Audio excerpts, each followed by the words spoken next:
tardes a todos. Muchísimas gracias por acompañarnos un día más en este ciclo de live y webinars enfocado para ustedes, nuestra querida comunidad. Mi nombre es Rocío Vidal, la cara detrás de Syntacnilab PTY, y junto a Catherine Chahani, la cara detrás de Ladies Sin Gluten, hemos preparado con ustedes este ciclo de live y webinars en el mes de mayo, en donde queremos crear conciencia sobre la enfermedad celíaca y las otras enfermedades relacionadas al gluten. El día de hoy nos acompaña la doctora Annette Zamudio, pediatra genética, que nos va a hablar un poquito sobre la base genética de la enfermedad celíaca. Sin más, doctora Annette, el podio es suyo. Sí, muy buenas tardes a todos. De verdad que para mí es un placer poder compartir toda esta información y antes que nada agradecerle a Rocío y a Catherine sobre esta invitación. Y bueno, voy a hablarle un poquito de verdad de lo que se conoce hasta la fecha de la genética de la enfermedad celíaca. Y bueno, a manera de introducción, recordar que la enfermedad celíaca es un síndrome de mala absorción, considerada una enteropatía, por una intolerancia a la proteína, que ya hablamos mucho, la parte del gluten, y que es en individuos genéticamente predispuestos en los alelos de Q2 y de Q8, pero que sabemos que actualmente ya se está hablando de otros haplotipos que están relacionados con esta enfermedad y otros genes. Entonces, pero nos vamos a enfocar hablando de estos haplotipos ya bien conocidos y bien estudiados. Y bueno, la enfermedad celíaca es una enfermedad multifactorial. O sea que no solamente es el factor de alimentación, sino también hay factores ambientales. Se sabe que una persona puede desencadenar la enfermedad luego de un cuadro viral, luego de un cuadro bacteriano. Se puede desencadenar toda esta inflamación, porque al final es un proceso inflamatorio, y en individuos predispuestos, o sea, genéticamente. Y bueno, aquí es la manera de demostrar todo lo que pasa con esta proteína, el gluten, que al final en su metabolismo, su digestión, se va a transformar cuando se hacen los cortes por las enzimas en gliadina. Y esta es la que va a llegar a nivel del intestino delgado, ¿verdad? Y es donde se van a dar todos estos procesos de presentación de antígeno, donde esta molécula HLA, que es el complejo de histocompatibilidad, va a desencadenar toda esta cascada, que al final es un proceso inflamatorio, y va a producir un daño del epitelio intestinal, que es lo que va a dar toda la sintomatología gastrointestinal en esta condición, pero que sabemos que esta, por decir, esta condición autoinmune no solamente afecta el tubo digestivo, sino que tiene manifestaciones extraintestinales, y sabemos que hay enfermedades que pueden haber manifestaciones neurológicas, y uno dice, wow, ¿cómo se da esto? Porque es una enfermedad multisistémica. Entonces, es importante tener presente que un diagnóstico temprano en cualquier enfermedad, disculpen, va a prevenir complicaciones y todo el malestar que lleva esta enfermedad, que muchas personas a veces se van adaptando a estar enfermo, claro, siempre sintiéndose mal, y principalmente con las manifestaciones gastrointestinales, pero que sabemos que hay complicaciones a la larga de osteoporosis, problemas de infertilidad, o sea que hay que tener presente esto en diferentes, por decir, especialidades, que puede llegar una paciente con ciertos síntomas y lo enfocan en su problema, por decir, en ese momento, que puede ser la infertilidad, y no ven que hay otras manifestaciones clínicas.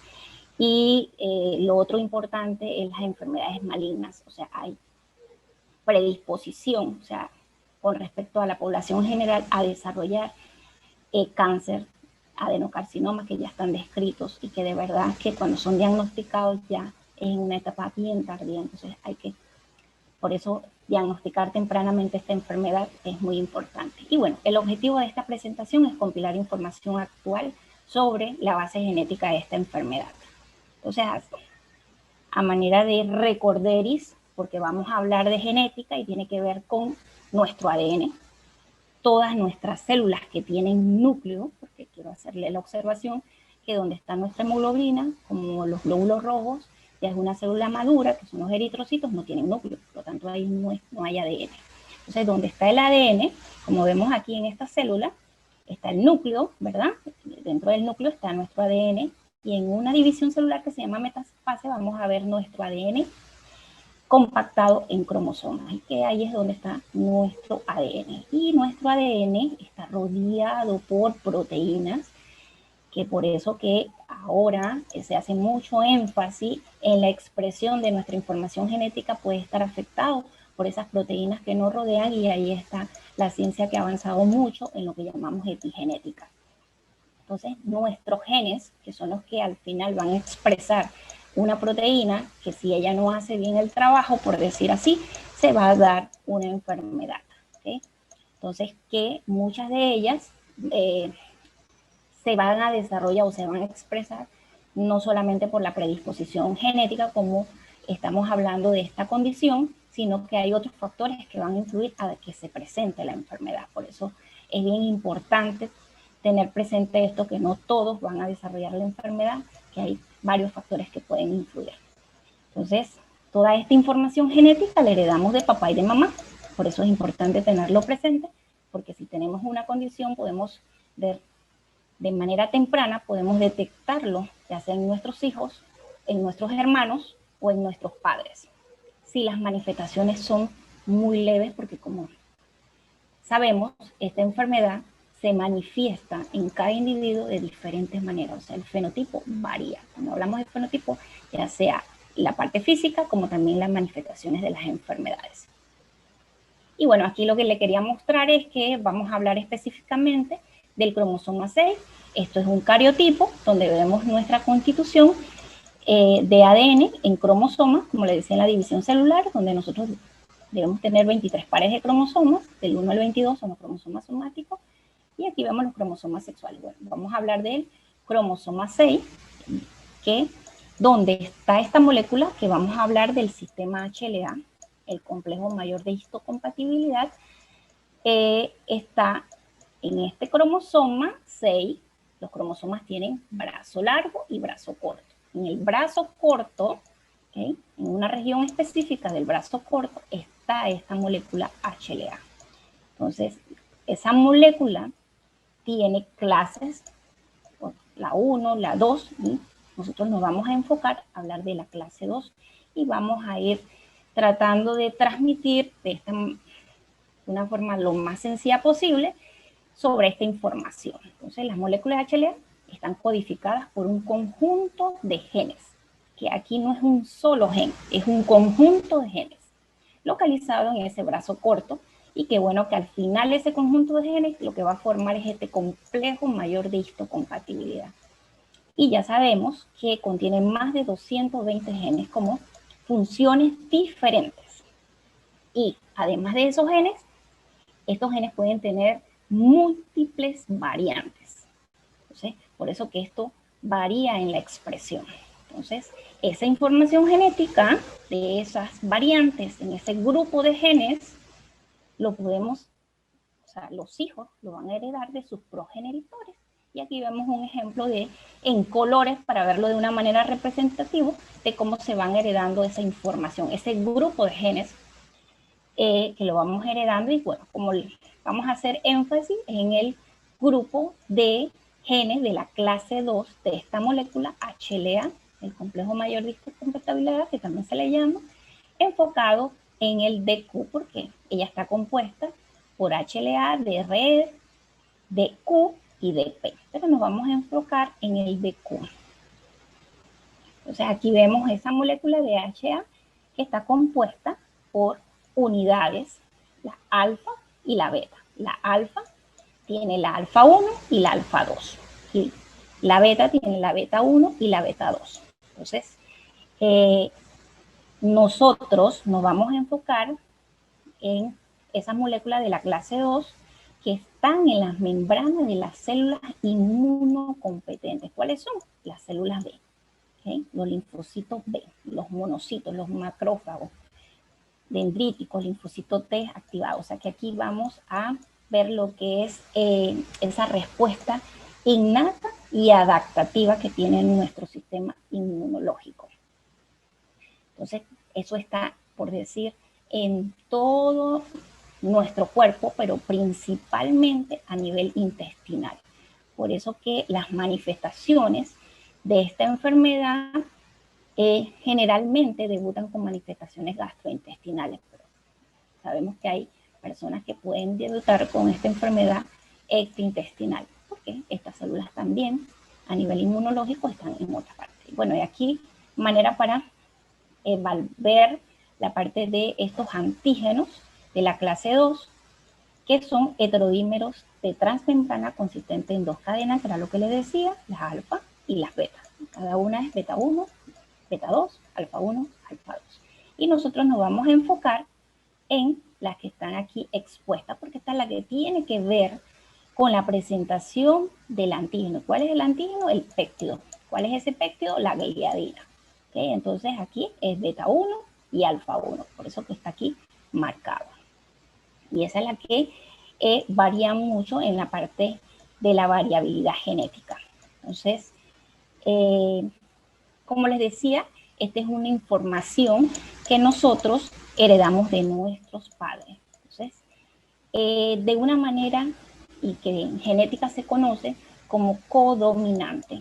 Y más adelante les voy a explicar la parte de codominante, que significa donde esa información la heredamos de papá y de mamá. Y por eso que hay resultados donde hablamos de Q2 cis y de Q2 trans. ¿Okay? Cuando recibimos la información de uno de nuestros padres, de una sola información, en un solo cromosoma, porque recuerden que nuestro cromosoma, nosotros recibimos cromosomas de mamá y de papá. Cuando recibimos la información en un solo cromosoma, como en este caso, tanto en la cadena alfa como en la cadena beta, estamos en la condición cis. Cuando la heredamos en cromosomas de uno de papá y otro de mamá, ¿okay? Entonces estamos en una condición trans. Por eso que hay algunos reportes que dicen de Q2 trans o de Q2 cis. Y bueno, sabemos que hay combinaciones también. ¿Okay? Entonces, toda esta información de estos alelos que se agrupan al final conforman un haplotipo que lo conocemos como heterodímero de Q2 y de Q8, que lo podemos heredar ya sea de mamá o de papá o de ambos.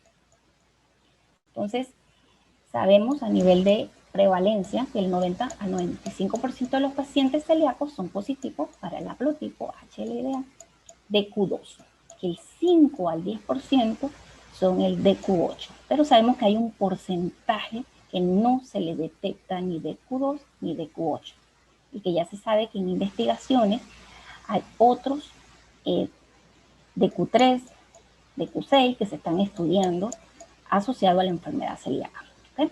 Entonces, la expresión de estas moléculas, o sea, tenerla no es suficiente, quiere decir que hay otros factores que van a influir para que esto se exprese. Y cuando hablamos de expresión, es que se dé la enfermedad.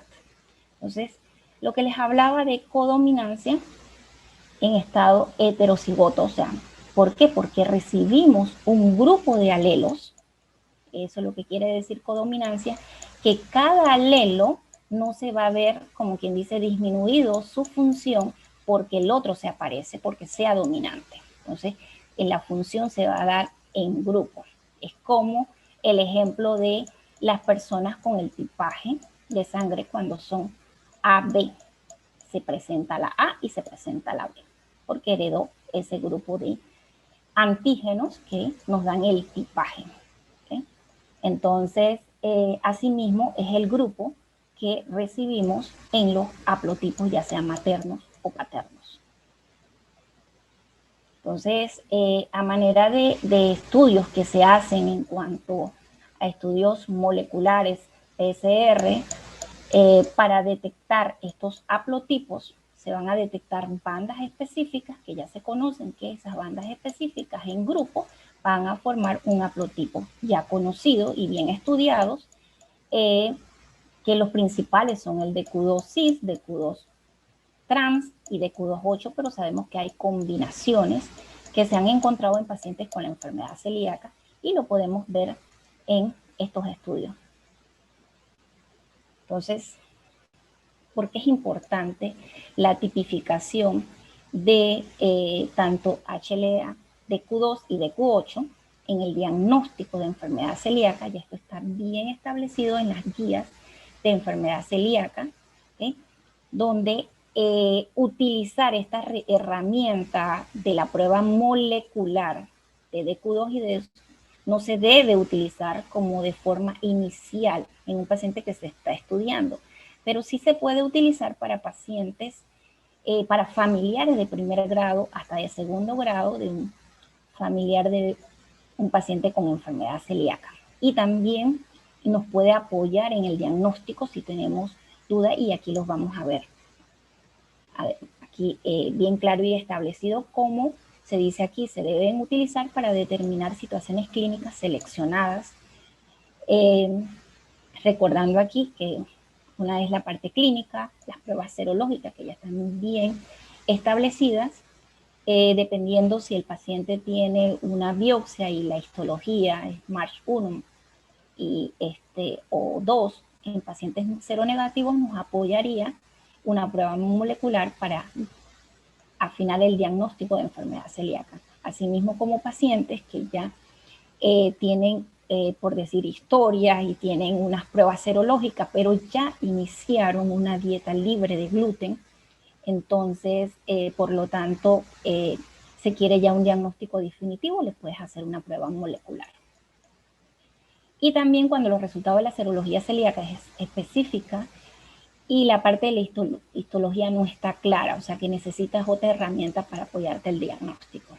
Entonces, como les decía, lo de las guías es GAM de 2020, que es de la Sociedad Europea de Gastroenterología Pediátrica, Hepatología y Nutrición. Ellos ya nos dan, como dice, las directrices para hacer el diagnóstico de enfermedades celíacas, o sea, nos ayuda a nosotros la parte médica para orientar el diagnóstico y seguimiento. Entonces, en cuanto a los estudios moleculares de DQ2 y DQ8, nos ayudan para confirmar un diagnóstico.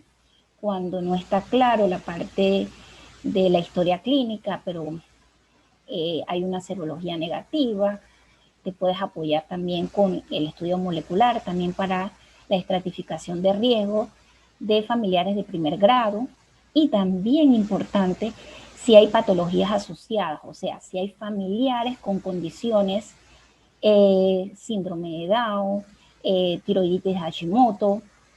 Entonces, también te ayuda este estudio molecular también para hacer diagnóstico diferencial con otros cuadros inmunológicos que cursan con linfocitosis. ¿Okay? Entonces, que te puede ayudar. Y se considera la prueba molecular como una prueba con un alto grado de valor predictivo, que quiere decir predictivo negativo, más que positivo, sino que nos ayuda a descartar. O sea, si sale negativo, es menos probable, no se puede decir que no lo tiene, menos probable que sea una enfermedad celíaca.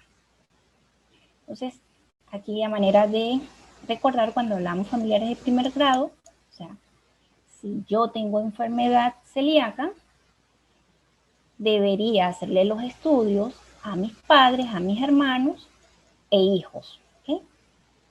A manera que nos ayudaría a hacer un diagnóstico más temprano y más si hay sintomatología, y también en grupos de riesgo, ¿okay? ¿Cuáles son esos grupos de riesgo? Que quiere decir que hay mayor predisposición a desarrollar esta enfermedad celíaca, como parientes de primer grado, que ya lo dijimos, síndrome de Down, enfermedad tiroidea autoinmune, diabetes mellitus tipo 1, que se ha visto muy relacionado o asociado a DQ8, pero eso varía, porque ya hay estudios que se están haciendo no solamente en regiones europeas, sino a nivel latinoamericano, se han encontrado que se puede estar asociado también a DQ2, o sea, y esto va a depender también. en cuanto a esto de los grupos de riesgo, y también así cuando estudiamos estos familiares de primer grado, hablamos de que hay condiciones que tienen más alto riesgo de desarrollar la enfermedad. También hay que tomar en cuenta y hacer estudios poblacionales para ver cuál es la predisposición, porque nosotros sabemos que hemos heredado y que esto ya ha sido bien estudiado en la región caucásica, entonces nosotros sabemos que hemos heredado toda esta información genética. O sea, a manera de ejemplo, les quise traer casos clínicos que he tenido en la consulta. Este caso índice, cuando hablamos de caso índice, el primer caso que se detecta en la familia, donde reunía todo el historial clínico, el diagnóstico serológico, el diagnóstico de la biopsia, y bueno, le hacemos el estudio molecular y confirmamos aquí que tiene el genotipo de Q2CIS. Entonces, ya aquí en estos estudios, el reporte lo que se pone es que el paciente presenta una predisposición genética a desarrollar la enfermedad, ¿ok? Pero ya nosotros con la clínica, con el estudio serológico y con la biopsia ya se confirma el diagnóstico, ya, claro, como les decía, ya en un adulto con serología, clínica y biopsia ya se hace el diagnóstico, pero nos podemos apoyar si hay alguna duda. A veces las personas quieren saber, todavía verlo más con otro estudio para confirmar el diagnóstico. Y entonces, DQ2-CIS es considerado dentro de la literatura y las investigaciones que tener este haplotipo, este genotipo, tienes un riesgo bien alto a desarrollar la enfermedad. O sea, ha sido bien estudiado esta combinación. Entonces, le dimos la asesoría y la información de que es importante estudiar a la familia, de tanto a los padres como a los hijos. Y bueno, este es el caso de la hija de esta joven, y donde detectamos estos alelos que nos da un genotipo de DQ2 trans. ¿Okay? Y esta niña sí tiene manifestaciones clínicas de dolores abdominales, presencia de aftas, entonces esta paciente hay que estudiarle, todavía está consumiendo gluten, hay que hacerle la parte de la serología y la evaluación por gastroenterología. Entonces empieza todo un estudio en esta paciente para tomar una decisión que va a empezar a hacer su dieta libre de gluten. Y se considera que este haplotipo, miren, está catalogado como de riesgo bajo, pero eso no quiere decir que no pueda desarrollar la enfermedad. Y se estudia también a la madre, que deciden hacer el estudio en este momento, con el que llamamos el estudio familiar, y le encontramos un genotipo completamente diferente, el genotipo DQ8, que también es considerado como de riesgo moderado a alto. Entonces, estos pacientes hay que hacerle los estudios, como ya está bien establecido, que hablamos del screening de grupo de riesgo, o sea, si son asintomáticos, si tienen clínica, qué pruebas le vamos a hacer, las pruebas serológicas, las pruebas con mayor sensibilidad, que son los antitransglutaminasa. Entonces, dependiendo de esto, ya hay guías bien claras de lo que habría que hacer con estos pacientes para hacer el diagnóstico definitivo. Como decíamos, entre más temprano hacemos el diagnóstico, vamos a mejorar la calidad de vida de estos pacientes. Entonces, aquí les muestro algunos estudios que se han hecho. Este estudio es prevalencia aumentada de enfermedad celíaca en familiares de primero y segundo grado. O sea, se describió una familia de 19 miembros estudiados. Entonces, de esos 19 miembros estudiados, ellos encontraron una prevalencia en 9, o sea, 9 ya, con datos ya de clínica, estudios serológicos y biopsia. ¿Okay? Entonces, ellos concluyeron pues que el porcentaje es relativamente alto y por eso es importante estudiar a los familiares de primer grado.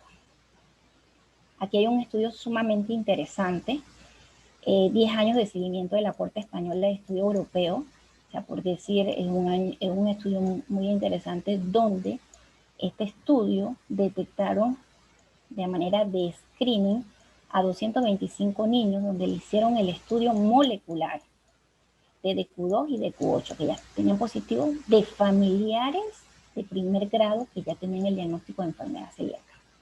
Entonces, le dieron un seguimiento a estos pacientes por 10 años. 10 años. De esto, 26 casos confirmaron, tanto por clínica, por serología, por estudios de biopsia en algunos, la enfermedad celíaca.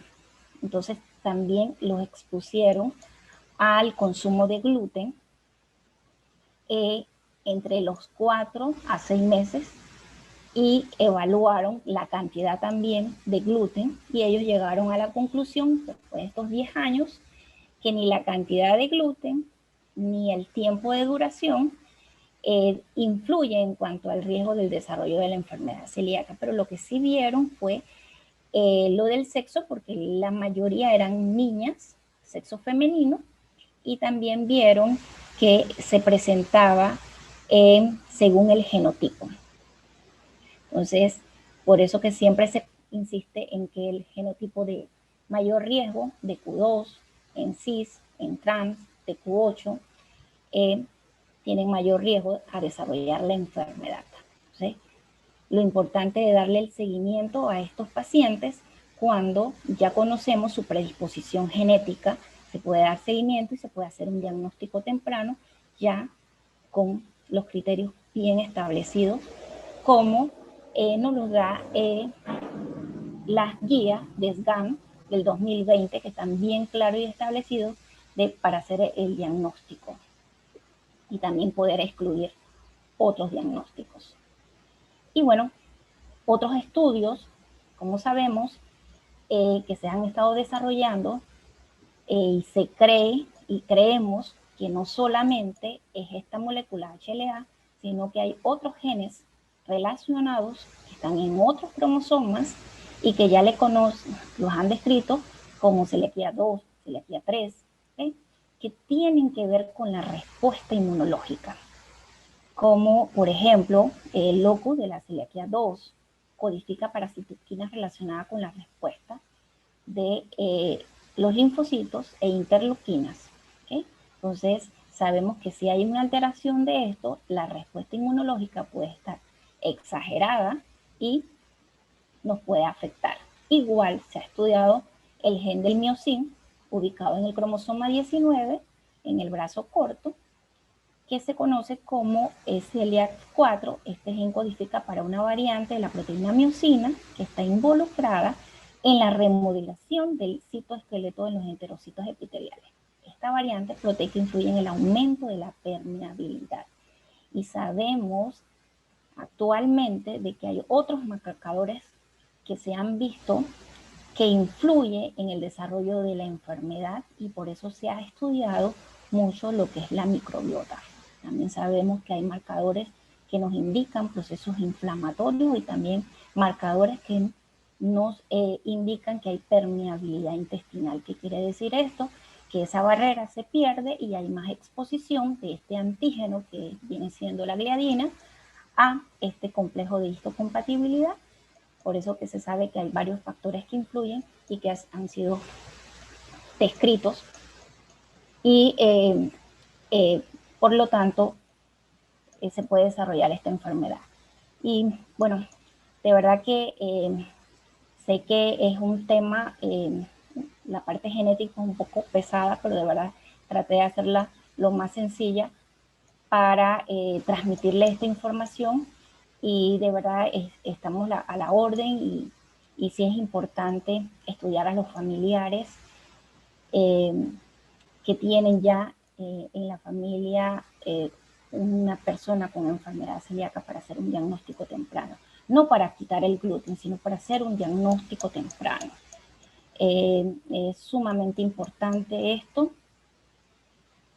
Sabemos que ya con un diagnóstico vamos a tomar las medidas, no solamente por la dieta que vamos a iniciar, sino por la enfermedad y por las asociaciones de otras complicaciones que se pueden dar en esta enfermedad.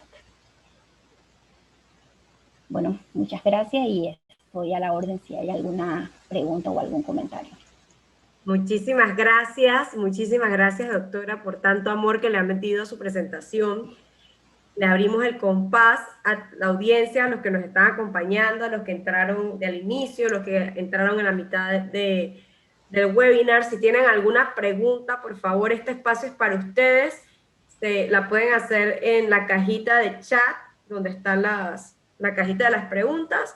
Aprovechen el espacio que la doctora pues, ha sacado para nosotros. Y si hay alguna duda, pues que este es el momento oportuno.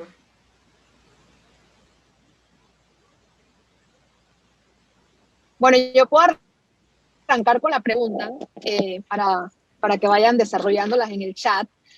Básicamente, doctora, ¿está relacionado qué tipo de sintomatología puede tener uno de acuerdo al alotipo que se encuentra en la genética? Por ejemplo, alguna vez leí en algún libro que de repente las personas de Q8 podían tener muchos más síntomas relacionados con la piel versus las personas en DQ2. O sea, se ha descubierto ya algo relacionado con la sintomatología de acuerdo a la genética. Sí, o sea, por eso se habla de que es importante estas enfermedades asociadas, porque se ha visto en un paciente que puede tener una dermatitis herpetiforme, que es lo que llamamos una enfermedad celíaca en la piel. Entonces, puede no necesariamente estar relacionada con DQ2 o DQ8, sino que puede estar relacionada con otro haplotipo. Entonces, no necesariamente, pero sí se ha visto la parte de que por lo menos DQ8 era lo que le decía, de que está más relacionado a pacientes que han presentado diabetes tipo 1, ¿okay? Que es la insulino dependiente. Entonces, sí se han visto manifestaciones de la enfermedad dependiendo del tipo de haplotipo, pero no lo podemos decir así 100% porque recuerden que esto influye mucho la parte de la variabilidad genética y la expresión genética. Y nosotros, por decir, no hemos hecho estudios poblacionales a nivel latinoamericano para postular que el comportamiento de nosotros es igual que en Europa, por decirlo así, porque estamos expuestos a otros factores ambientales que pueden influir en la expresión de una enfermedad. Muy, muy interesante, doctora. Entonces, así como usted estuvo mencionando uno de los casos donde a la paciente era de Q8, pero creo que los hijos eran de Q2, genéticamente, si pongamos que los padres sean de Q2 y el otro padre tendría que ser de Q8 para que un niño sea de Q8, o un niño puede generar un DQ8 sin necesidad de que el otro padre tenga alguna genética del todo, por decir. Esa mezcla de genética se debe a los padres, así como el tipo de sangre, o realmente no tiene nada que ver una cosa con la otra. Ok, en ambos se puede dar. ¿Por qué? Porque, como les decía, esto puede, como son varios genes, ¿okay? Que agrupan un haplotipo, lo puedes tener en un solo cromosoma y ese solo cromosoma lo puedes haber heredado de mamá o de papá, pero también lo puedes heredar en combinación, tanto de mamá como de papá. Entonces, por el ejemplo que puse, la mamá de Q8, entonces uno dice, bueno, esta joven no heredó este de Q2 de mamá, lo heredó fue de papá, no he estudiado el papá, ¿okay? El papá no está, entonces no lo puedo estudiar, pero uno asume que lo heredó del papá, ¿okay? Entonces también tenemos combinaciones. Recientemente me llegó una paciente que tiene a nivel pediátrico, tiene DQ2 y DQ8. No se han estudiado los papás, pero ya uno por genética sabe que uno de los padres mínimo debe ser DQ2 y el otro DQ8. Entonces a veces hay combinaciones. Y esta, ya te digo, o sea, solamente con tener en un solo cromosoma este grupo de genes puedes tener la enfermedad. Okay. Muchas gracias. No sé si ya tenemos preguntas, Rocío. A ver si se animaron a hacer preguntas a la doctora. No tenemos preguntas, así que yo creo que con esto damos por finalizado el webinar del día de hoy. Muchísimas gracias, doctora, por su tiempo, por su paciencia y por su docencia. A toda nuestra audiencia, muchísimas gracias por acompañarnos un día más. Les queremos recordar que el día de mañana tenemos el webinar con el doctor Horacio, coloproctólogo, y que el día viernes... Perdón, el doctor Homero Ay, Rodríguez. perdón, el doctor Homero. Y el día viernes tenemos el webinar magistral con el doctor Alessio Fasano. La donación es de $10. Recuerden que, por favor, para poderse inscribir, tienen que enviar un correo a celiacospty@gmail.com. Las personas que se han inscrito y que han enviado la donación son las que podrán recibir el link para poder participar. Esto es súper importante, si pudieran hacer el esfuerzo de acompañarnos, porque realmente este doctor es una eminencia en el tema de la enfermedad celíaca. Queremos recordarles que pueden pasar por las plataformas de Somos Celíacos Pty, Lady Sin Gluten y Sin Tagline Pty, para que puedan nutrirse del contenido que estamos creando. Y pásense por nuestra página de YouTube, Somos Celíacos Pty, que ya tenemos arriba la primera edición de los webinars que realizamos el año pasado, para que puedan refrescarse, para que puedan buscar información. La tenemos arriba y recuerden suscribirse. Sin más, damos por finalizado. Muchísimas gracias y que tengan buenas noches. Buenas noches, gracias, hasta luego. Hasta luego.